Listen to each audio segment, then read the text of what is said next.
Bildiğiniz gibi finansal piyasalarda birkaç çeşit trader var. Örneğin sen belki haftalık grafiklere bakan, belki aylık grafiklere bakan uzun vadeli bir swing trader olabilirsin. Yani yatırımcı, uzun vadeli bir yatırımcı olabilirsin. Belki de günlük grafiklere bakan veya işte 4 saatlik grafiklere bakan, haftada 1 veya 2 pozisyona giren kısa vadeli bir trader olabilirsin. Veya gün içi işleme girip ve o günün sonunda işlemlerini kapatan bir scalper olabilirsin. İşte bugünkü videomuzun ana konusu scalping. Bugün sizinle benim birkaç yıl önce kullanmaya başladığım ve şu zamana kadar oldukça karlı işlemler gerçekleştirdiğim scalping stratejimi, scalping sistemimi paylaşacağım. Çok basit birkaç kuralı olan ve hiçbir teknik analiz bilginiz dahi olmadan kullanabileceğiniz bir sistem. Pozisyona ne zaman gireceğiniz ve pozisyondan ne zaman çıkacağınız dahil olmak üzere tüm kurallarımı açıklayacağım. Şimdi koltuğunuza oturun. Dilerseniz bir not defteri alabilirsiniz yanınıza. Bu sistemimi kendinize backtest yaparak dilerseniz uyarlayabilirsiniz. Her şeyden önce hiçbir zaman karışık bir sistem kullanmadım. Kullanılmasını da tavsiye etmiyorum. En azından ben. Çünkü sisteminiz ne kadar karışıksa sizin kafanız o kadar karışıktır. Yani o kadar karışık olacaktır. Tam tersi, sizin sisteminiz ne kadar yalın, ne kadar sade ise kafanız da bir o kadar sade olacak. Bir o kadar yalın olacak, bir o kadar karışmamış olacak. Diyelim ki fiyatın herhangi bir hareketinde bir indikatör al verirken diğeri sat verecek. Bu şekilde bile kafanız karışabilirken bir de düşünün 6-7 tane indikatör kullandığınızı. Hepsi size bambaşka şeyler söyleyecek. Yani birileri al diyecek, birileri sat diyecek. Yani siz de pozisyona girerken alacak mısınız, satacak mısınız? Kafanız devamlı karışacak.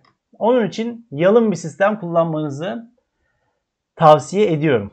Şimdi stratejime yani sistemime girmeden önce, sistemi anlatmadan önce piyasalarla yeni tanışmış isen, herhangi bir tecrüben yoksa, herhangi bir vade aralığında işlem yapacağını tam bilmiyorsan, time frame'leri tam öğrenmemişsen bu sistem sana göre değil, biraz uzak durmanda fayda var. Sen ilk önce benim şurada veya şurada olan fiyat hareketleriyle alım satım işlemler videomu seyredebilirsin. Tecrübe kazanmak zorundasın. Daha sonra scalping yapmaya oturabilirsin. Piyasada belli bir tecrübe kazandıktan sonra.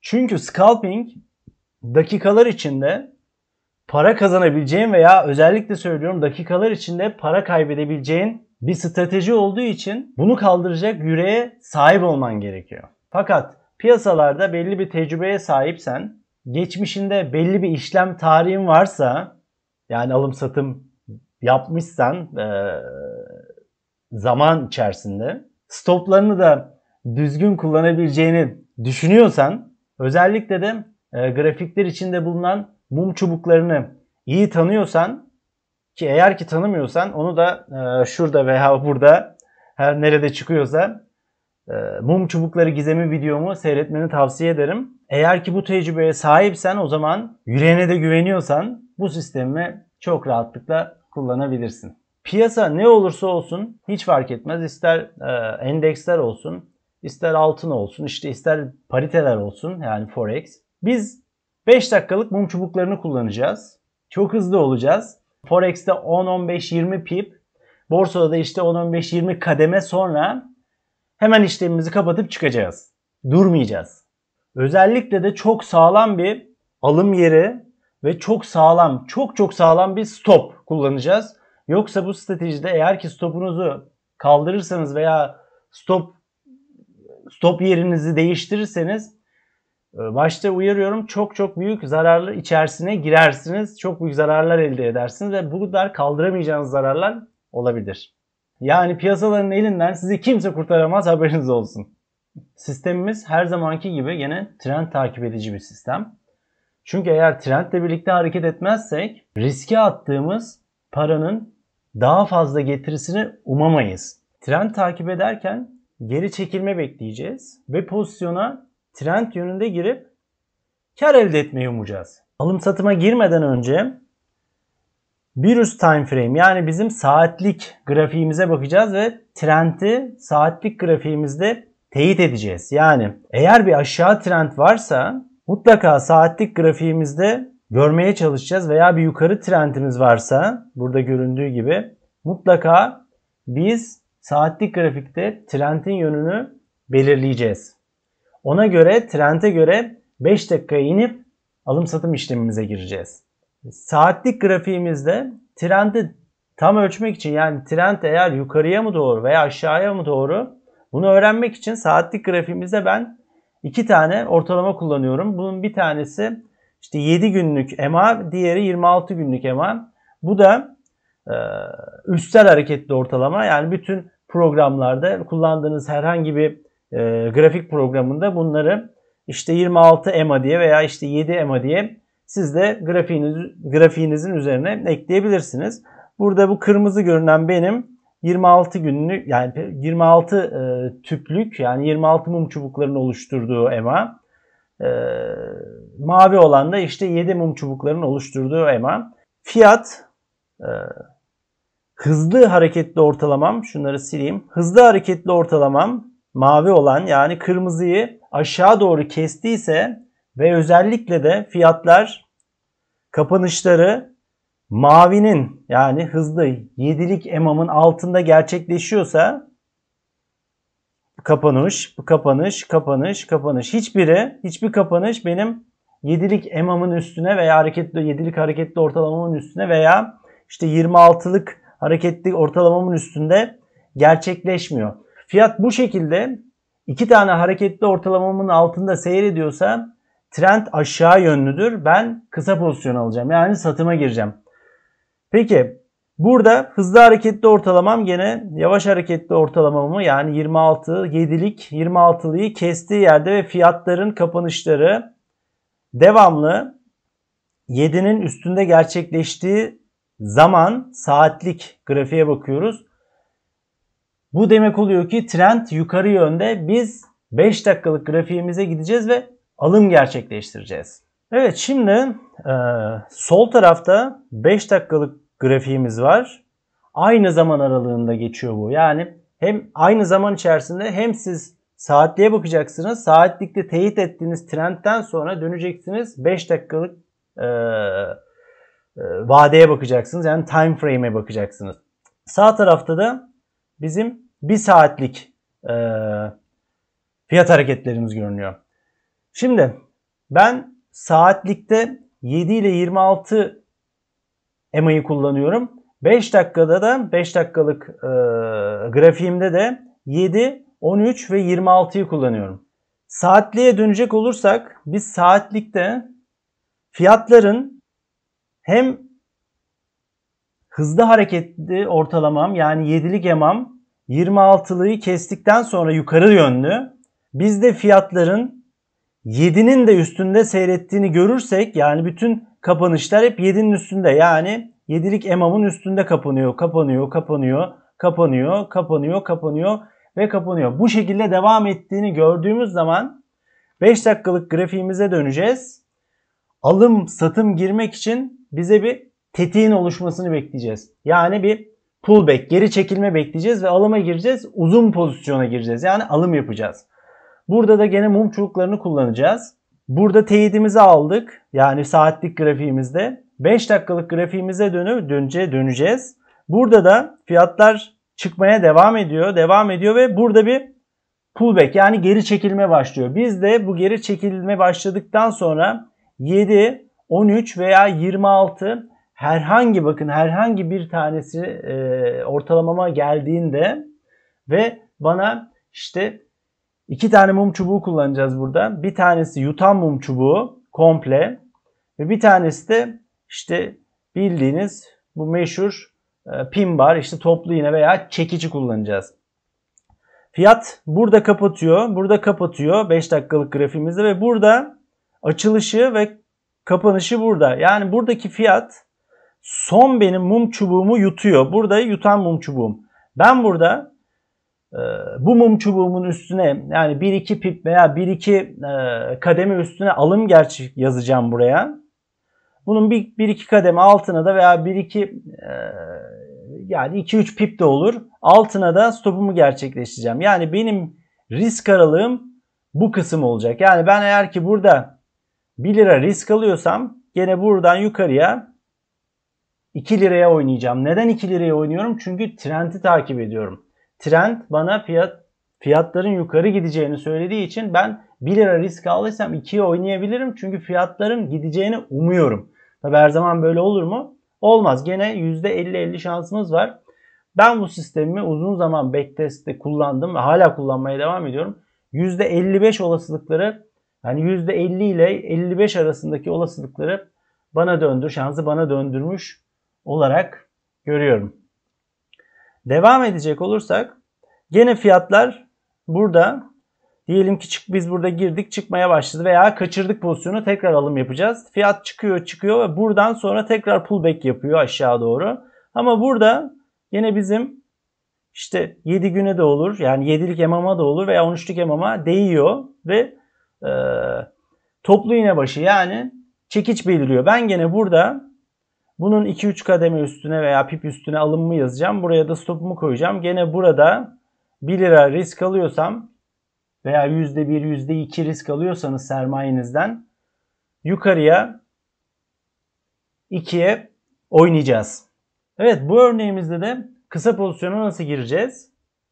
Gene saatlik grafiğimize bakacağız. Ve ondan sonra 5 dakikalık chartımıza, grafiğimize dönüp alım satım, piyasanın bize alım satım vereceği fiyat aralıklarını kollayacağız. Yani geri çekilmelere bakacağız.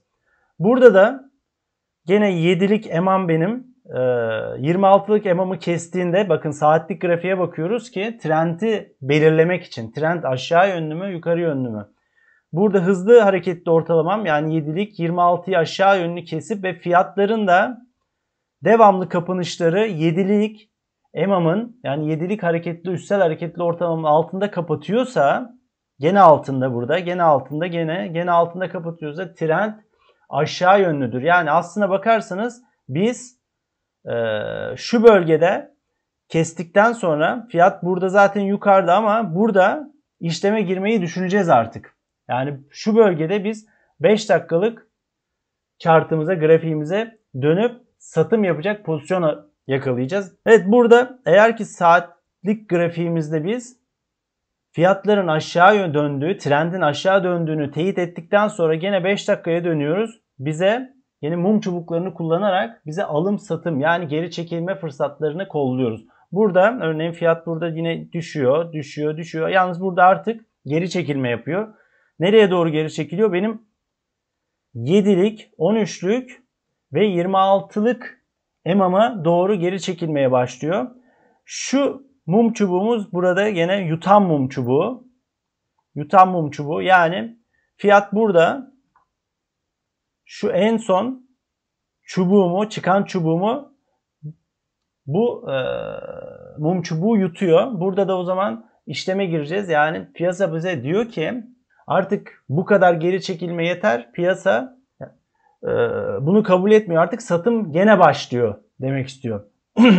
Arkadaşlar, bu mum çubuklarının hepsi, yani bunların hepsi, gördüğünüz bu mum çubuklarının hepsi insan davranışlarıdır. Yani orada bir alım veya satım yapan insanların pozisyona girip veya pozisyondan kaçtığı davranışlardır. Bunlar hani böyle bakmayalım sadece mum çubukları olarak değil. Bunlar insanların o durumda neler hissettiklerini, nasıl pozisyona girdiklerini, nerelerden kaçtıklarını, nerelerden alım yaptıklarını gösteren çubuklarımız bizim.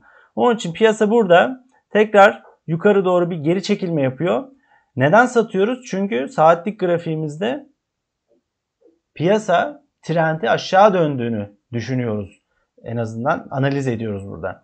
Sonra burada yutan mum çubuğumuzun altına 1-2 kademe, yani 2-3 kademe işte altına veya üstüne buraya stopumuzu koyuyoruz. Stop. Buraya da tetiğimizi belirliyoruz. Yani bizi işleme sokacak tetiğimizi belirliyoruz. Eğer piyasa buralardan aşağıda düşmeye başladığı zaman şu bölgede, burada gene ben 1 lira risk alıyorsam aşağı doğru 2 liraya oynuyorum. Mutlaka risk aldığınızdan fazlasını oynamak zorundasınız. Yoksa %50, yani en iyi ihtimalle %50-50 şansınız var. Yani %60-70'e çıkamayacaksınız. %50-50'de risk aldığınızdan mutlaka fazlasını piyasadan ummak zorundasınız. Piyasa size fazlasını vermek zorunda, yoksa işin içinden çıkamazsınız. Devamlı sermayeniz erimeye devam eder. İlk önce burada saatlik grafiğimizi açıyoruz. İşte MetaTrader zaten kullanmasını biliyorsunuz diye umuyorum, veya bilmiyorsanız da zaten teker teker hepsini devam ettireceğim. Yani hepsini göstereceğim. Burada saatlik grafiğimizin üstünde Moving Average yazıyor. Buradan hareketli ortalamalarımızı, yani deminki çalıştığımız sistemimizi saatliğimizin üstüne alalım. Hatta şöyle yapacağım ben. İşte 7 günlük hareketli ortalamamı alacağım, EMA'mı. Burada Exponential, yani EMA metodumuz 7. Exponential bir tane daha alacağım. 13. Bunun rengini değiştirelim. Demin eğitimde gördüğümüz renkleri alıyorum ki kafamız karışmasın. Bunu da orange yapalım. Bir tane daha koyalım. Bu da 26 gün. Bunu da kırmızı yapalım. Evet, şimdi ne yapacağız ilk başta? Hani ben son yerden devam ettireceğim bunu buradan. Son yerden biraz başa doğru birkaç örnekle çalışalım. Diyelim ki ne arıyorduk? Trendin şurada artık düştüğünü, şu bölgede. Trend burada artık benim hızlı hareketli ortalamam şu kısımda tamamıyla artık terse dönüyor. Yani şu bölge benim fiyatların 7 günlük EMA'mın altında kaldığı bir pozisyon arıyorum ki zaten fiyatlar bana trendin burada aşağı döndüğünü gösteriyor. Şimdi buraya, neresi o bölge? 7 günlük, yani özür dilerim, 7 tüplük EMA'mın altına benim fiyat burada kırıyor. Şurada. Şunu da şuraya getirdiğimde tam bu bölgede. Hemen ben 5 dakikaya gidiyorum. 5 dakikalık grafiğime. Orayı buluyoruz. Neresiymiş orası bizim işaretlediğimiz kısım? Şu sonlardaydı. Şu bölge. Şu bölge. Ben burada alım veya satım aralığı kolluyorum. Ne demiştik? Benim hareketli ortalamalarıma gelecek ve mum çubukları, ya yutan mum çubuğu veya işte çekiç mum çubuğu, yani toplu iğne başı. Burada bir tane şurada beliriyor. Kırıldıktan sonra aşağı 3 tane hareketli ortalamam da benim aşağı doğru ne derler? Aynı frekansta gidiyorlar. Yani hepsi sıraya girmiş. 7, 13, 26. Bir tanesi şurada beliriyor. Yani burada diyorum ki işte ben şöyle çizecek olursam bunu. Bunun altında 1-2 pip altında veya kademe altında işleme gireceğim. Yukarıya da stop koyacağım. Ama ben bunu 5'ten aşağı koymanızı önermiyorum ki 5 de çok az. Sizin aracı kurumla olan ilişkilerinizde size ne kadar spread uyguluyorlar onu bilemiyorum şu anda.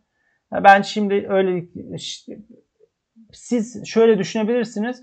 Diyelim ki size bir spread uyguluyorlarsa veya işte 2 uyguluyorlarsa siz buradaki aralığınızın üstüne onu eklemek zorundasınız. Şöyle diyebiliriz. Mesela diyelim ki burası işte ne kadar kullanacağız? 1-2 kademe üstte 1-2 kademe. 5 kullanıyorsak, yani 5 pips kullanıyorsak, siz aracı kurum size eğer ki 2 pipte spread veriyorsa siz bunu en aşağı 7 kullanmak zorundasınız ki zırt pırt stop olmayın. Burada diyelim ki ben işte 5 kullandım. Şunu biraz daha yukarı alalım, aşağı. Şu bölge işte 5. Aşağı, en aşağı 10'u oynamam gerekiyor buraya. Yani burada tam karımızı alamamışız ama şöyle de yapabiliriz. Yani yapmanız lazım. Buradan aşağı ne kadarlık risk aldım ben? 5 pip. Buradan aşağı fiyat 5 pip inerse ben bu bölgede stopumu aşağı çekeceğim ki en azından tapi çıkmaya garantileyeceğim. Yani piyasa dönerse benim, yani en azından orada aldığım kardan olayım ama zarar etmeyeyim. Önemli olan piyasalarda defansif oynamanız. Yani sermayenizden kaybetmemeniz. O zaman şöyle düşünebiliriz. Fiyat buraya geldiğinde ben bu stopumu nerede girmiştik? Şurada girdik. Fiyat aşağı doğru indiğinde, yani yaklaşık olarak işte bir 5 pip aşağı doğru indiğinde ben de stopumu getirip şuraya getirebilirim. Yani fiyat buradan eğer ki benim düşündüğüm risk kazanç oranımı yani karıma ulaşmadan dönerse ben burada stop olacağım şu bölgede. Bu da demek oluyor ki ne kar ne zarar etmiş olacağım. Şimdi tekrar siliyorum bunları. Tekrar göstereceğim başka bir örnekte. Hemen geliyorum gene saatlik grafiğime. Şimdi şu bölgeyi alalım. Benim saatlik grafiğimde nerede trend yukarı doğru dönüyor? Buradan geliyor. Trend tam şurada yukarı dönüyor. Bakın zaten burada hareketli ortalamamız en hızlısı kesmiş. 7'lik kesiyor, 13'lük kesiyor ve altında da artık yavaş olan 26'lık 3'ü aynı frekansa giriyorlar. Yani nerede giriyor? Tam şu bölgede giriyor. Yani şu çubukta giriyor. Şu çubuğumda giriyor. Bu çubuğumda girdikten sonra zaten trendin bana burayı görmeyelim biz. Şöyle görecek olursanız tam burada hem 3 tane ortalamamda birbirini takip ediyor hem de fiyat tam şurada benim istediğim yerde yani 7'liğin de üstünde duruyor 7'lik hareketli ortalamam. Ben ne yapıyorum? Bu piyasada alım yapıyorum. Yani long pozisyona gireceğim. Hemen 5 dakikalık çubuklarıma geliyorum burada. Neredeydi? Şurayı büyütelim. Şu bölge. Şu bölge yani çekilme bekliyorum. Ben aşağı doğru bir çekilme olacak ki ben işleme gireceğim. Bu da benim tam 13 EMA'mın üstünde oluşuyor. Neden? Burada görecek olursanız şu mum çubuğum benim yutan mum çubuğu. Yani ben burada artık işleme gireceğim. Long pozisyon alacağım. Bu mum çubuğumun üstüne 1-2 kademe veya işte 1-2 pip üstüne alım koyuyorum. Şöyle 1-2 pip de altına stopumu koyuyorum. Yani ne demek ben burada ne kadar eğer ki 9 piplik bir stop kendime belirlediysem yukarıya en aşağı 18-20'den aşağı kar almamam lazım ki %50-50 şansla ben hep para kazanayım. O da ne demek oluyor? Burada eğer ki işte 9 piplik bir zarar stopu koyuyorsam yukarıda işte 18 buralarda 18, 19, 20 gibi kısımlarda kar alabilirim. Gene demin yaptığımız gibi iz de sürebiliriz. Çünkü neden? Fiyat ben burada ne kadarlık bir riske girdim? 9 piplik. Fiyat buraya gelirse yani şu bölgeye 9 piplik ben bunu stopumu alıp yukarı çekeceğim. Yani neresiydi benim stopum? Burasıydı. Fiyat buraya geldiğinde ben bu stopumu alıp yukarı çektiğimde nerede stop olacağım? Fiyat eğer ki buradan aşağı dönerse burada tekrar stop olacağım. Gene tapi çıkmış olacağım. Gene sermayemden piyasaya para vermemiş olacağım ama burada direkt karıma ulaşıyor. Tekrar saatliğe dönelim. Fiyat hep yukarılarda gidiyor ama burada bir pullback oluyor. Bakalım acaba trend değişiyor mu? Onu da burada bize nerede gösteriyor diye bakacak olursak burada şu mum çubuğunun kapanışı gene 7'lik EMA'mın üstünde değil ama şu 7'lik EMA'mın üstünde. Yani ben bu mum çubuğumu gördükten sonra şurası, şunu da alalım. Şurası tam bu bölge. Ben gene bu bölgede uzun pozisyon almam lazım. 5 dakikalık grafiğime dönüp hemen scalp yapmam lazım. Hemen girip giriş çıkışımı hemen belirleyip o gün içerisinde hemen kar veya zarar alıp kenara oturacağız. Gene bakıyoruz buraya.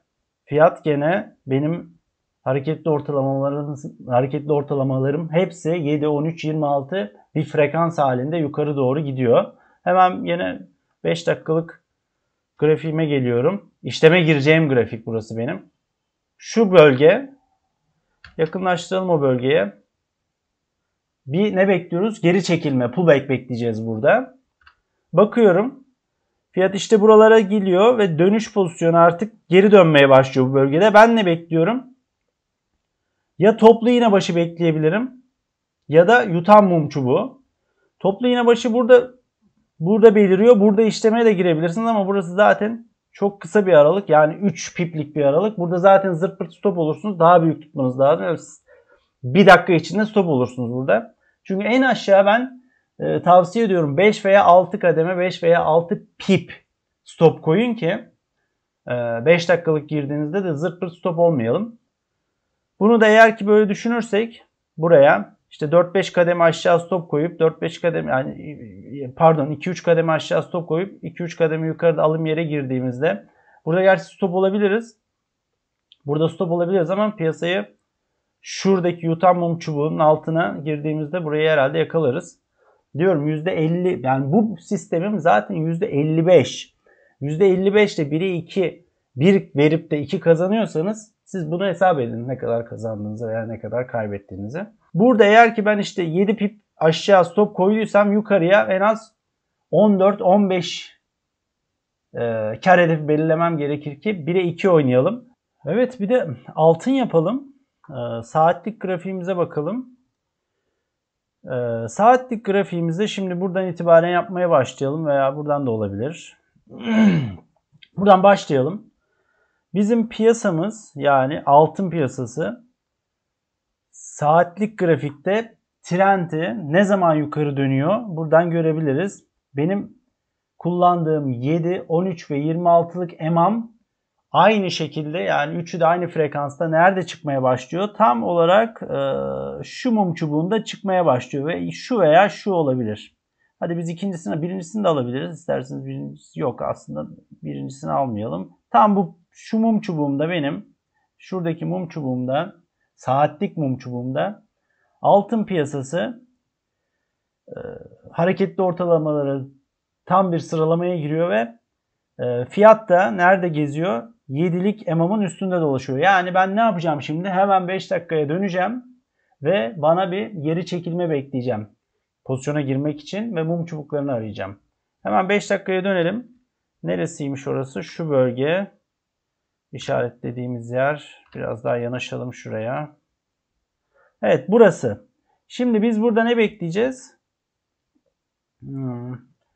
Burada şu mum çubuğumuz bir toplu iğne başı ama yukarıya doğru dönmüyor. Tekrar biz burada pozisyona da girmeye çalışsak, şöyle göstereyim. Şu mum çubuğumuzun üstünde ama fiyat oraya gelmiyor zaten. Fiyat aşağı kırmaya devam ediyor ama burada 13 EMA'ma değdikten sonra ve kendini yukarı fırlatan yine bir çekiç, yani toplu iğne başım var. Burada işleme girebilirim artık ben. Şunu şöyle çekeyim aşağı. Ne diyorum, ben bunun 1-2 kadem, 1-2 pip üstünde işleme gireceğim. Altında da burada da 1-2 kademe veya 1-2 pip, yani şimdi forex yapıyoruz. 1-2 pip aşağıda da işlemden çıkacağım, stop olacağım. Şöyle düşünelim. Ne kadarmış buradaki aralığım? Kaç pip? Pardon, yapıyoruz tabii, pip değil, buna 200 altın diyelim. Yani bu ne kadar oynayacak? Yaklaşık olarak herhalde 200 oynayacak. Ya, işlem yaptığınız piyasanın ne olduğu umrunuzda değil arkadaşlar. Yani ben bazen öyle bir oluyor ki, yani bakmıyorum bile ne piyasası olduğunu. Ya fiyatın ne olduğu da umurumda değil. Fiyat nereye gidiyor? Ben nasıl işleme gireceğim? Fiyat nereye gidiyor? Ben nasıl işlemden kaçacağım? Bu kadar basit. Yani siz bana kahve piyasasını da getirseniz ben kahve piyasasını da oynarım. Hiç sorun yok ki. Yani bakarım, fiyat çıkıyorsa alım yaparım. Düşüyorsa satım yaparım. Ama ister altın piyasası olsun, ister gümüş olsun, benim için veya senin için de hiçbir şey fark etmeyecek. Bakmayın bile piyasanın ne olduğuna. İzlemeyin bile televizyonları. Burada ne piyasasıymış, bu altınmış. Beni ilgilendiriyor mu? Hayır. Benim ne ilgilendiriyor burada? Fiyatlar burada. Bir mum çubuğu bana diyor ki yukarı doğru gidebilir diyor. Ama bu kahve de olabilir. Diyeceğim, o zaman ben diyeceğim ki burada 200'lük bir stop mesafesi kendime belirliyorsam, yani çünkü bunu 1-2 kademe şunun mum çubuğunun 1-2 kademe üstüne alacağım. Şöyle 1-2 kademe de altına alacağım ki yani zırt pırt aşağı inince de hani ayı veya boğa tuzağına girmeyelim diye düşünüyoruz yani. Girebiliriz. %50-50.